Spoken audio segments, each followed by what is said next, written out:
பொதுவா 30 வயசுக்கு மேல மேம், உள்ளவங்க. எப்பயுமே பெரியவங்களுக்கே டயட் பிளான் சொல்றீங்களே, சின்னவங்களுக்கு ஸ்ட்ராங்கா இருக்க டயட் பிளான் சொல்ல முடியுமா? ஓஹோ! அப்படியா? உன் பேர் என்ன? என் பேர் நிவன் மேம். நிவன் என்ன ஸ்டாண்டர்ட் படிக்கிறீங்க? 5th ஸ்டாண்டர்ட் படிக்கிறேன் மேம். முதல்ல நீ காலையில பிரேக்ஃபாஸ்ட்ட ஸ்கிப் பண்ணவே கூடாது. மேம், எனக்கு காலையில பசிக்கவே மாட்டேங்குது. அப்பனா நீ நைட்டு சீக்கிரமா தூங்கணும். நீ சீக்கிரமா தூங்குனா தான் உன்னோட டைஜஷன்லாம் கரெக்ட்டா நடந்து காலையில உனக்கு கரெக்ட்டா பசி எடுக்கும். இது பேரண்ட்ஸுக்கு. குழந்தைங்க ஸ்கூலுக்கு போகுறதுக்கு முன்னாடி அவங்களுக்கு குடுக்கக்கூடிய பிரேக்ஃபாஸ்ட், அவங்கள நாள் ஃபுல்லா கான்சன்ட்ரேட் பண்ண வைக்கிறதுக்கு ஹெல்ப் பண்ற மாதிரியான பிரேக்ஃபாஸ்ட்டா இருக்கணும். நம்மளோட பிரெயின் கார்போஹைட்ரேட்ஸ்லேருந்து தான் எனர்ஜி எடுத்துக்கும். ஸோ கார்போஹைட்ரேட்ஸ் ஸ்கிப் பண்ணாம குடுக்கறது ரொம்ப முக்கியம். அது நார்மலா இட்லி, தோசை, பொங்கல், கிச்சடி, உப்மா அந்த மாதிரி எது வேணாலும் குடுக்கலாம். விளையாடுற வயசு, ஸோ அடிக்குவேட்டா சாப்பிடுறது ரொம்ப முக்கியம். அதோட சேர்த்து கண்டிப்பா ஏதாவது ஒரு ஃப்ரூட் சாப்பிட வச்சுருங்க.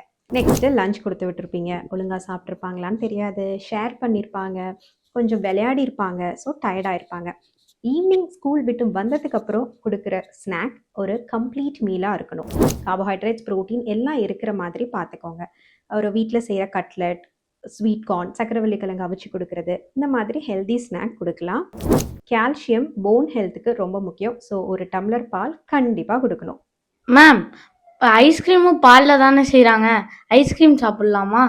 ஐஸ்கிரீமில் கால்சியம் கொஞ்சம் இருக்குது. பட் அதை விட ஜாஸ்தியாக ஆர்டிஃபிஷியல் சுகர் அண்ட் கலர்ஸ் இருக்குது. அது உன் உடம்புக்கு கண்டிப்பாக கெடுதல். ஸோ எப்பயாச்சும் ஒரு டைம் ஐஸ்கிரீம் சாப்பிடலாம், ரெகுலராக சாப்பிடக்கூடாது. நைட்டு பசங்களோட டின்னரில் கண்டிப்பாக ஏதாவது ஒரு ப்ரோட்டீன் இருக்கிற மாதிரி பார்த்துக்கோங்க.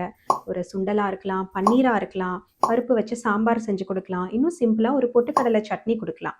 ஸோ இந்த ப்ரோட்டீன் அவங்களோட growth அண்ட் மசில் பில்டப்க்கு ஹெல்ப் பண்ணும். Ma'am, last doubt. என்னடா? நான் பிடி பீரியட்ல விளையாடும்போது நைட்லாம் தூங்கவே முடியல மேம். ரொம்ப கால் வலிக்குது. அதுக்கு தான் நீ கால்சியம் அதிகமாக இருக்கிற மில்க் எடுத்துக்கணும், ப்ரோட்டீன் சோர்ஸ் அதிகமாக எடுத்துக்கணும், வெஜிடபிள்ஸ் நிறையா எடுத்துக்கணும், எந்த மீலையும் ஸ்கிப் பண்ணக்கூடாது. ரொம்ப முக்கியம், டைமுக்கு தூங்கணும்.